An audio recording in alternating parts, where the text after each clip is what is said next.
राजनीति में जब मुख्य लोग, जो सत्ताधारी लोग हैं, वही क्रिमिनल निकले तो लोकतंत्र के मूल्यों पर क्या प्रभाव पड़ेगा। नमस्कार साथियों, स्वागत है आपका हमारे चैनल परचम IAS पर। तो आज हम बात करेंगे, हालिया रिपोर्ट आई थी कि 40% of chief ministers face criminal cases. ADR ने रिपोर्ट जारी की है। उसके बेस पर हम आज बात करने वाले, जो नेता लोग हैं उन पे बहुत सारे करप्शन के, बहुत सारे रेप केस के, बहुत सारे जो है क्रिमिनल केसेस लगे हुए हैं। तो उसके बारे में हम बात करते हैं कि चर्चा में क्यों है। जो प्रधानमंत्री और मुख्यमंत्री रहते हैं, इनकी बर्खास्तगी का एक बिल जारी किया गया है मानसून सत्र के दौरान। किस CM पर दर्ज है सबसे अधिक मुकदमे, कानून होता तो अब तक कितनों की जाती कुर्सी, इस चीज पर उसमें गौर किया गया है।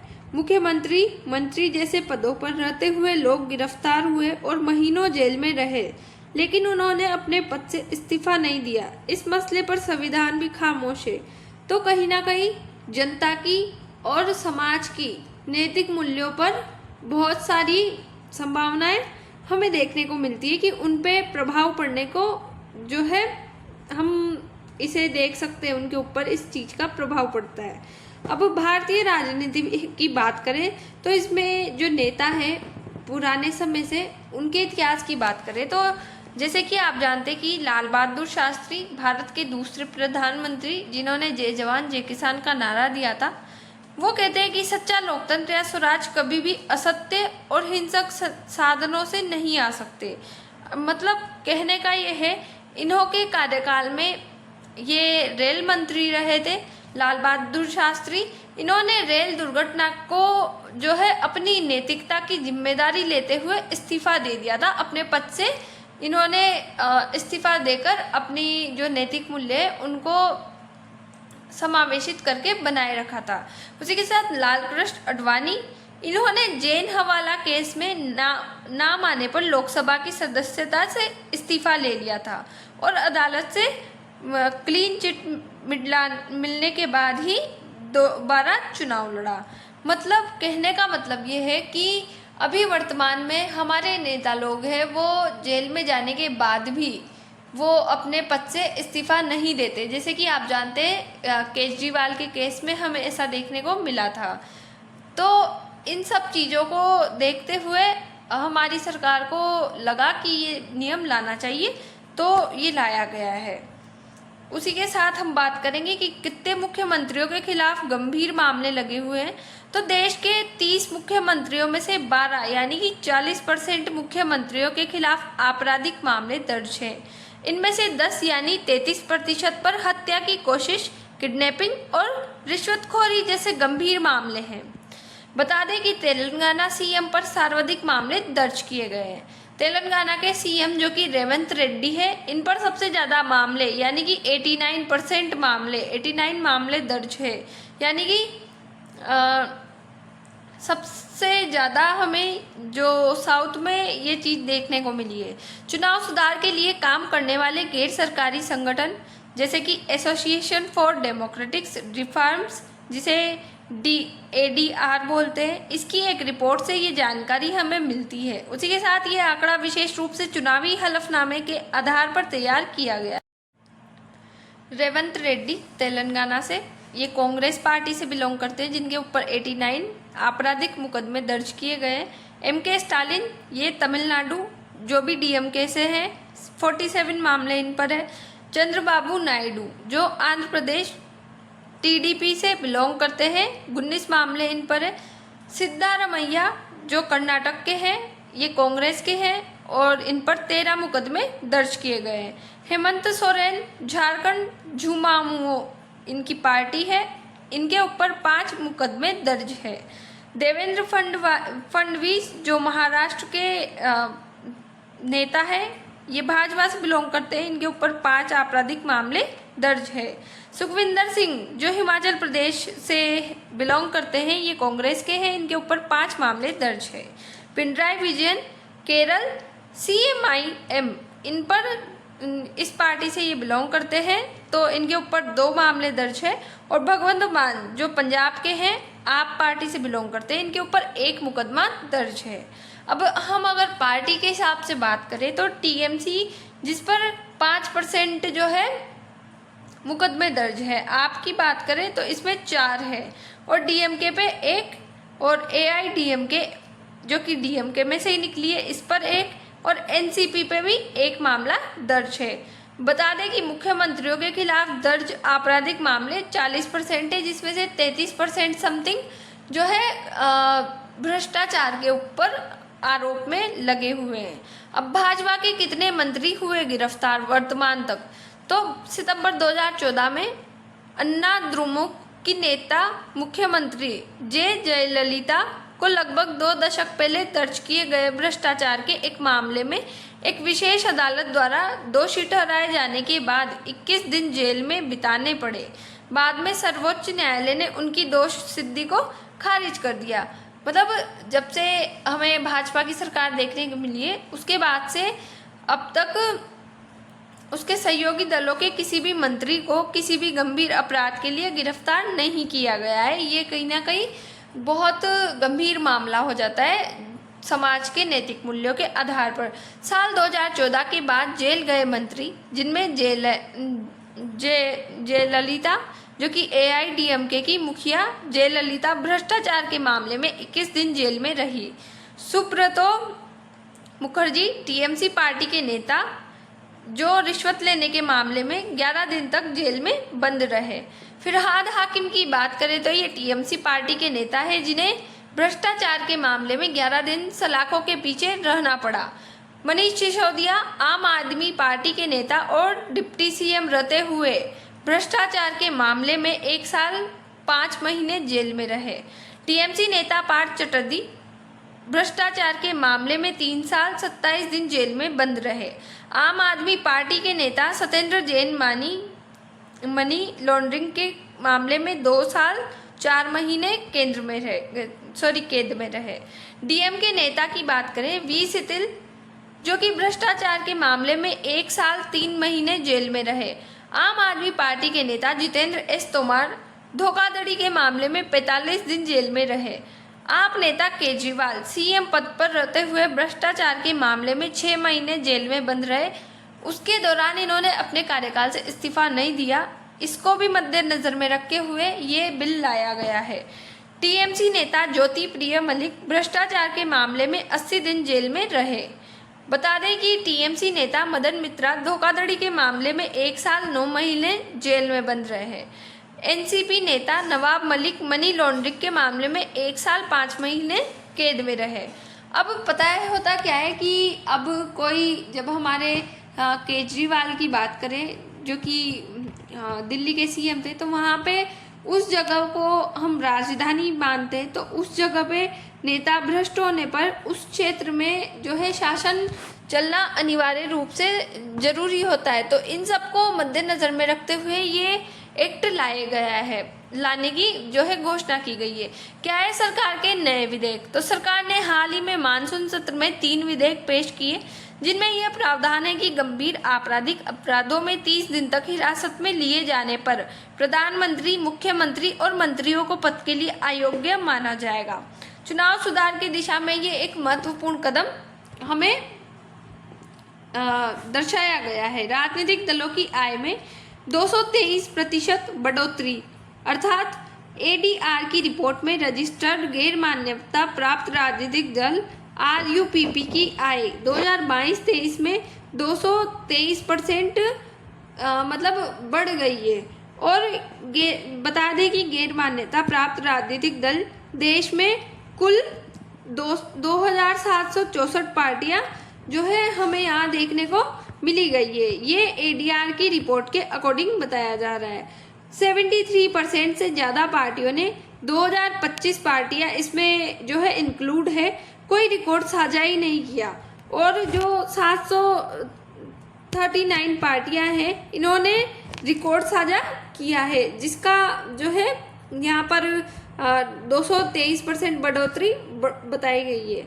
अब गुजरात की बात करें तो यहाँ पर सार्वजनिक मतलब सर्वाधिक चंदा लेने वाली 5 पार्टियां मुख्य रूप से बताई गई है, जिसमें भारतीय नेशनल जनता दल, जिसके कुल वोट 11,496 है, उसकी कमाई 957 है करोड़ रुपए है। न्यू इंडिया यूनाइटेड पार्टी, सत्यवादी रक्षक पार्टी और 2 पार्टियां और है।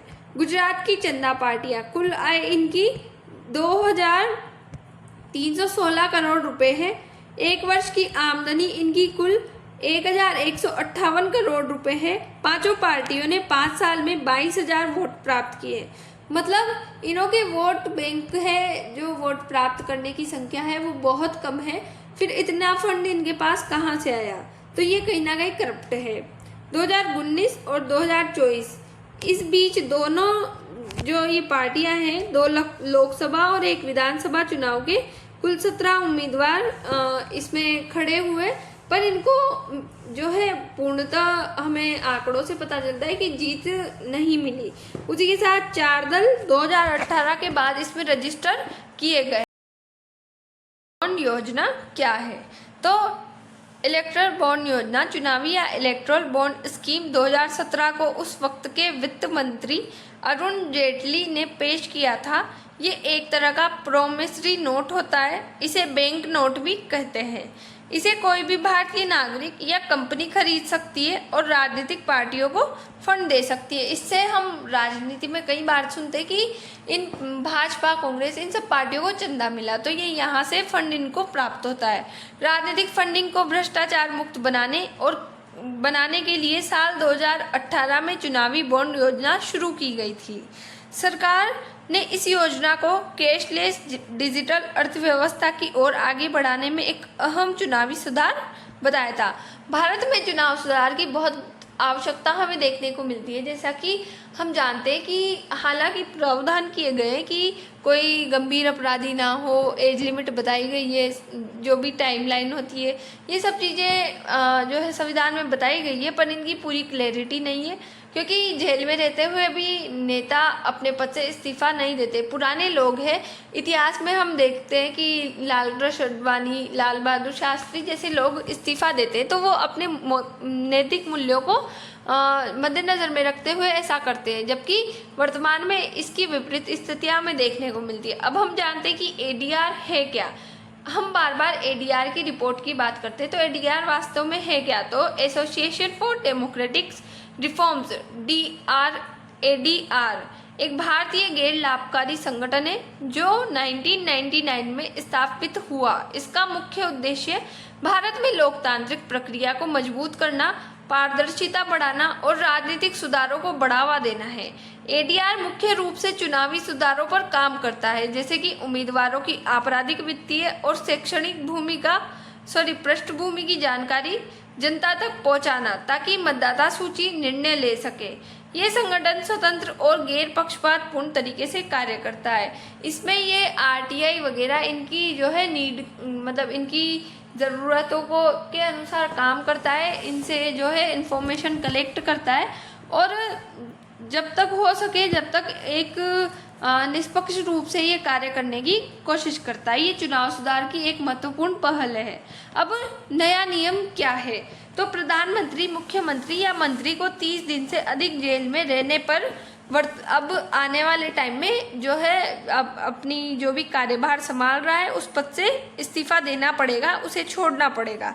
ये कदम राजनीतिक शुचिता को बढ़ावा देने के लिए उठाया गया है, क्योंकि हाल ही में अरविंद केजरीवाल समेत कई मंत्री जेल से सरकार चलाने की जिद पर अड़े रहे थे, जो कि एक नैतिकता का मूल्य है, उसको ठेस पहुंचाता है। अगर ये विधेयक प्रभावी होता है तो उन्हें पद से हटा दिया जाता है। इसमें से कम 7 को धन संशोधन निवारण अधिनियम, जिसे कि पीएमएलए के तहत गिरफ्तार किया गया, जिनमें जमानत के लिए कड़े प्रावधान किए गए हैं। विधेयक के मुख्य प्रावधान क्या क्या है? तो 30 दिन हिरासत के नियमानुसार मंत्री को अनिवार्य रूप से पद छोड़ना पड़ेगा, ये बाध्यकारी है।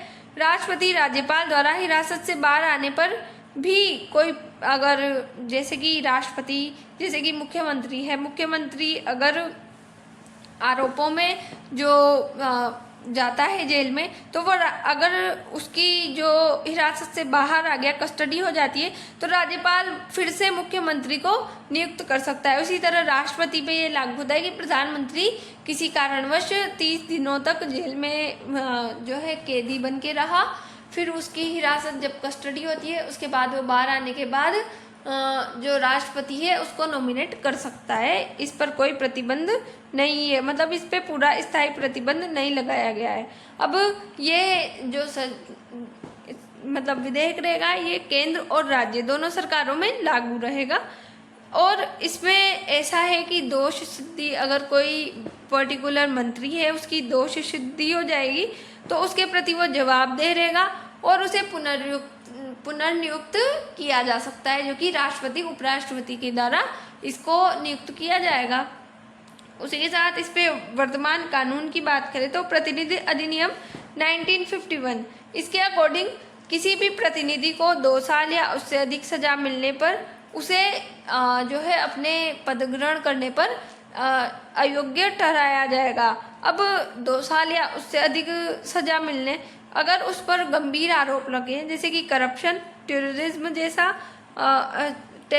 जैसा, रेप केस जैसा, ड्रग स्मगलिंग जैसे गंभीर आरोप लगे हुए हैं, तो वो अयोग्य है, वो अपात्र है, वो राजनीति नहीं कर सकता। उसी के साथ वर्तमान स्थिति की बात करें तो अभी तक अरेस्ट कस्टडी जो मंत्री है उन पर कोई इसका असर नहीं है, क्योंकि वो अरविंद केजरीवाल के केस में देखो वो कैदी बन के रहते हुए भी अपने कार्यकाल को सक्रिय रूप से चलाने के लिए सरकार को बाध्य करते नजर आए हैं। हमें अदालत में सिद्धि तक पद पर जो है हमें हमारे मंत्री अपने पद पर दिखते हैं। इसके परिणाम क्या है, तो इसके परिणाम लोकतांत्रिक नैतिकता पर सवाल उठाते हैं कि इतने लंबे समय से भारत लोकतंत्र है, इसकी नैतिकता, इसके जो नेता है उनको उनके प्रति कोई सरकार का रुख क्यों नहीं है, क्योंकि अभी तक नेता जो है जनता पर हावी हो रहे थे, वो करप्शन करके भी वर्तमान में जो है जनता के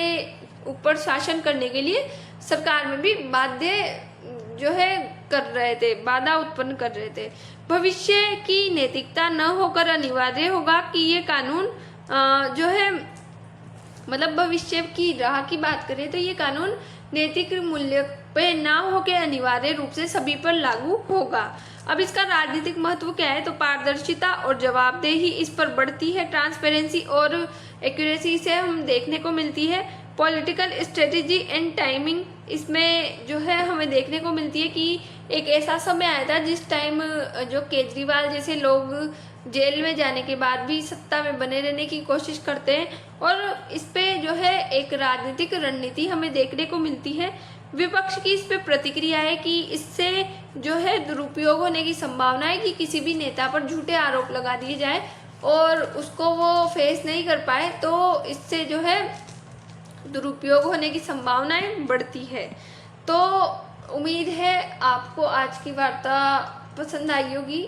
इसी के साथ मिलते हैं हम अपनी नेक्स्ट वीडियो में। Thanks for watch.